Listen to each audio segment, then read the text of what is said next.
বছর ঘুরে আবারও শুরু হতে যাচ্ছে এনসিএল টি-20 টুর্নামেন্টের দ্বিতীয় আসর। মূলত জাতীয় দলের বাইরে থাকা ও সম্ভাবনাময় ক্রিকেটারদের সুযোগ করে দিতেই বিসিবি আয়োজন করেছে এই বিশেষ টি-20 লিগের।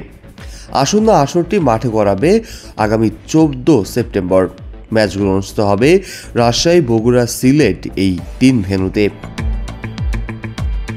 এবারের আসরে অংশ নিচ্ছে 8টি দল: ঢাকা, ঢাকা মেট্রো, খুলনা, বরিশাল, রাজশাহী, রংপুর, চট্টগ্রাম এবং সিলেট। ইতিমধ্যে বরিশাল ছাড়া বাকি 7টি দল তাদের অধিনায়কের নাম ঘোষণা করেছে।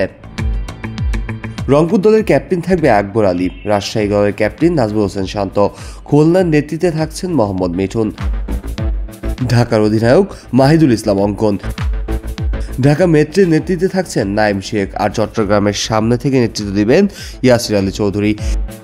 সিলেটের ক্যাপ্টেন জাকির হাসান। বরিশাল এখন তাদের অধিনায়কের নাম জানায়নি। বিসিবি ইতিমধ্যে পুরো টুর্নামেন্টের সূচি প্রকাশ করেছে। উদ্বোধনী দিনে অর্থাৎ 14 সেপ্টেম্বর অনুষ্ঠিত হবে 2টি ম্যাচ। প্রথম ম্যাচ রাজশাহীর মাঠে মুখোমুখি হবে রাজশাহী বনাম ঢাকা মেট্রো সকাল 9টা 30 মিনিটে। একই দিনে বগুড়া দ্বিতীয় ম্যাচে সিলেটের বিপক্ষে মাঠে নামবে রংপুর। ম্যাচটি শুরু হবে দুপুর 1টা 30 মিনিটে।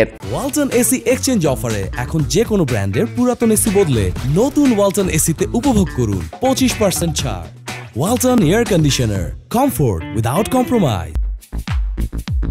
পরদিন 15 সেপ্টেম্বর বগুড়ার প্রথম ম্যাচে ঢাকা খেলবে বরিশালের বিপক্ষে এবং রাজশাহীতে দ্বিতীয় ম্যাচে মুখোমুখি হবে খুলনা ও চট্টগ্রাম। 16 সেপ্টেম্বর রাজশাহীতে হবে রাজশাহী বনাম খুলনার ম্যাচ এবং বগুড়ায় ঢাকা বনাম রংপুরের ম্যাচ।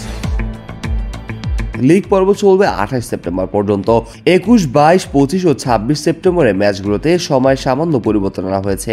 এই 4 দিন প্রথম ম্যাচ শুরু হবে সকাল 10টায় এবং দ্বিতীয় ম্যাচ শুরু হবে বিকেল 2টায়। অর্থাৎ প্রতিদিনের ম্যাচ শুরু হবে আগের সময়ের চেয়ে আধা ঘন্টা দেরিতে। 30 এবং 1 অক্টোবর হবে কোয়ালিফাই রাউন্ড এবং 3 অক্টোবর হবে ফাইনাল। 21 সেপ্টেম্বর থেকে পরবর্তী সব ম্যাচ অনুষ্ঠিত হবে সিলেটে। এর মধ্যে কিছু ম্যাচ হবে সিলেট আন্তর্জাতিক ক্রিকেট স্টেডিয়ামে আর কিছু ম্যাচ হবে আউটার স্টেডিয়ামে। জাতীয় দলের বাইরে থাকা ক্রিকেটারদের আত্মপ্রকাশের মঞ্চ হিসেবে গড়ে উঠছে এই এনসিএল টি-20। তরুণদের জন্য এটি হতে পারে পারফর্ম করে জাতীয় দলে জায়গা করে নেওয়ার বড় সুযোগ। Kazi Mohammad Arafat, on field.